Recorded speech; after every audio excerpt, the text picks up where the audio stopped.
most cells in the human body just go about their business on a daily basis in a fairly respectable way. Let's say that I have some cell here. This could be maybe a skin cell, or really any cell in any tissue of the body. And as that tissue is growing or it's replacing dead cells, the cells will experience mitosis and replicate themselves, make perfect copies of each other. And then those two maybe will experience mitosis. And then if they realize that, gee, it's getting a little crowded, there are other cells in my neighborhood. They'll recognize that and they'll say, I'm going to stop growing a little bit. That's called contact inhibition. Contact inhibition. And so they'll just start growing. And then let's say one of them experiences a little defect. And he says, you know what, gee, I'm not really, something's a little bit wrong with me. I, the cell, recognize this in myself, and the cells will actually kill themselves. That's how good of cellular citizens they are. They'll kind of make way for other healthy cells. So this guy might even kill himself if he realizes that there's something wrong with it. There's actually a cellular mechanism that does that. It's called apoptosis. And I want to make this very clear. This isn't somehow some type of outside influence on the cell. The cell itself recognizes that it's somehow damaged, and it just destroys itself. So apoptosis. So that's the regular circumstance, even when there is a mutation. And just to give you an idea, even if mutations are relatively infrequent, and I don't know the exact frequencies at which mutations occur, I suspect it's of different frequencies in different types of tissues, there are on the order of 100 billion. Let me do a different color. They're on the order of 100 billion new cells in the human body per day. So even if a mutation only occurs 1 in a million times, you're still dealing with roughly 100,000 mutations. And maybe most of the mutations, maybe they're just some little random things that don't really do a lot. But if the mutations are a little bit more severe, the cell will recognize it and destroy itself. And I want to make a very clear point here. I'm talking about the cells of the body, or most of the body. This could be the cells in my eye, or the cells in my brain, or the cells on my leg. These aren't my germ cells. So these mutations, even if the cell survives, will not be passed on to my offspring. That's an entirely different discussion when we talk about meiosis. These are all my body cells, and they're replicating, and we've gone over this with mitosis. So any mutations here, they'll either do nothing, or the cells might malfunction a little bit, or the cells might hurt themselves or hurt me, but they're not going to affect my offspring. And I want to make that point very clear. Now you're saying, hey Sal, 100 billion new cells a day, that must mean like every cell in my body is recreated. Well, and that just gives you an idea of how many cells we have. We actually have on the order of, and it's obviously not an exact number, but there's actually, in the human body, there's on the order of 100 trillion cells. 100 trillion cells. And if you look at it that way, you say on average 1,000 of your cells replicate each day, but the reality is some cells don't replicate that frequently at all, and some cells replicate much more frequently. But this just gives you, just to take a little side note here, this gives you an appreciation, I think, for the complexity of the human body. We think of our own world economy and world society is so complex. It's made up of 6 billion humans. We're made up of 100 trillion cells. 100 trillion. Let me rewrite 100 trillion in billions. 100 trillion can be rewritten as 100,000 billion cells. And each one of those 100,000 billion cells are these huge, I shouldn't use the word huge, but they're these complex ecosystems in and of themselves with their nucleuses, and we'll talk about all the different organelles they have, and we talked about cellular replication, DNA replication, and how the cell replicates. So these things aren't jokes, and they have all of these, these complex membranes that take things into them, and they are creatures to themselves, but they live in this complex, you can almost view it an environment or society that is each of us. So that's just a side note, just to appreciate how large and how complex we are. But you can imagine, and this is how I got off on this tangent. If we're making on the order 100 billion new cells every day, you're going to have a lot of mutations, and maybe some of the mutations, I said some of them don't do anything. Some of them, the cell recognizes that the cell is just going to be kind of, dead weight, so the cell kind of eliminates itself. But every now and then, you have mutations where the cell doesn't eliminate itself, and it also deforms the cell. So when you have that, let's say I have some cell here. I have some cell, and it's got some mutation. I'll do that mutation with a little X right here.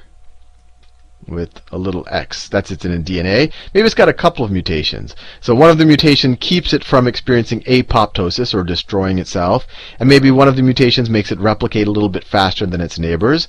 So this cell, through mitosis, it makes a bunch of copies of itself. A ton of copies of itself.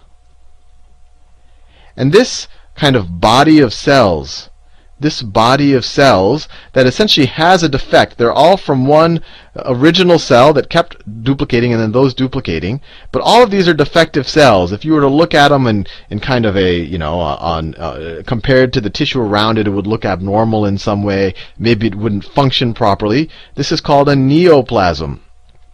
Neoplasm. Now, a lot of neoplasms, well, they don't have to form a body like this. Sometimes they might somehow circulate in the body, but most of the times they form this big lump, and if they get large enough, they're noticeable, and that's when we call it a tumor. So if this is actually a lump of kind of differentiated of tissue that's definitely abnormal, that's what you call a tumor.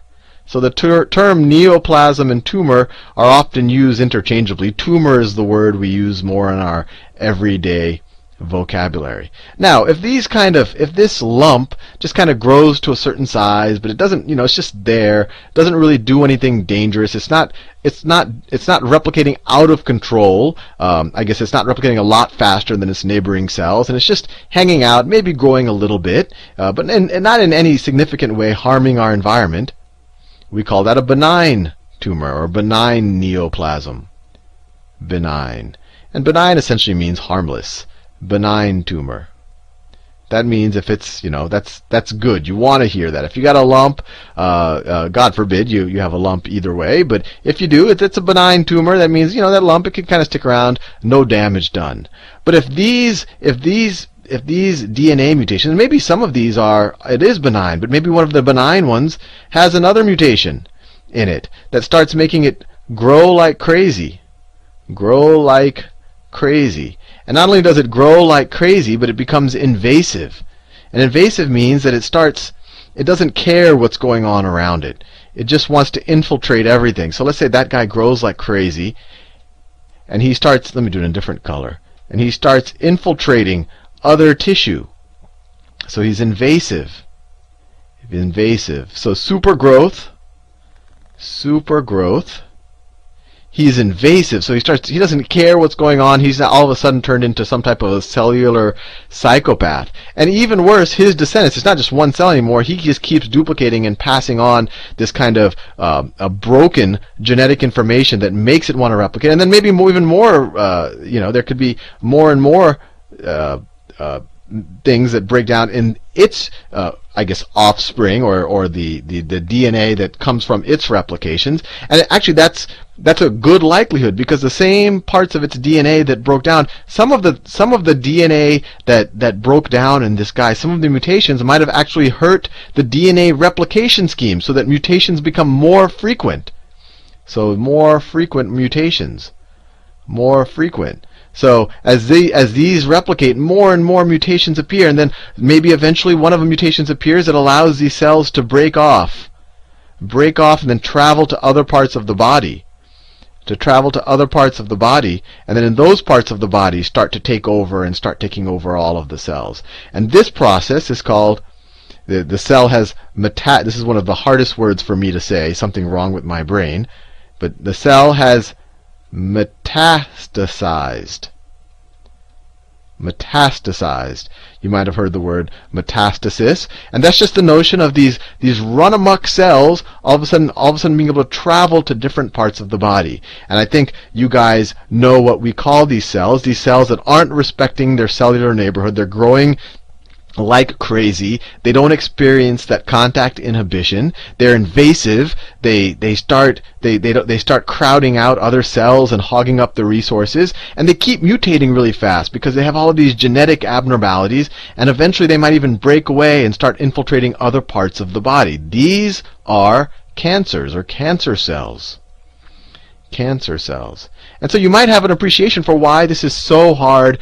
Cancer is such a hard disease to quote unquote cure, because it really isn't just one disease. It's not like one type of bacteria or one type of virus that you can pinpoint and say, let's attack this. Cancer is a whole class of mutations where the cells start exhibiting this fast, invasive growth and this metastasis. So, you might look at one type of cancer and be able to say, hey, let's target, the mutation that where the cells look like this, and you're able to knock out some of them.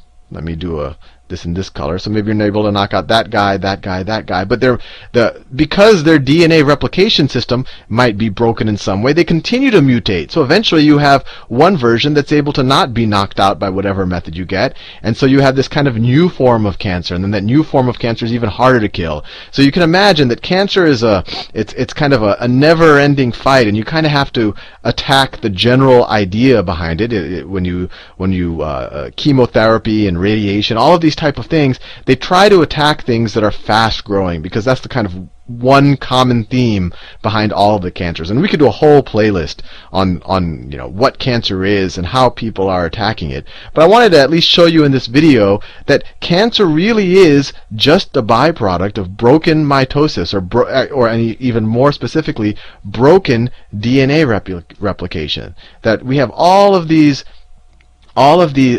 cells replicating themselves every day, on the order of 100 billion, and every now and then something breaks. Usually when they break, the cell, either nothing happens or the cell kills itself, but every now and then the cells start replicating, even though they're broken, and sometimes they start replicating like crazy. If they just replicate but they're really not doing any harm, it's benign.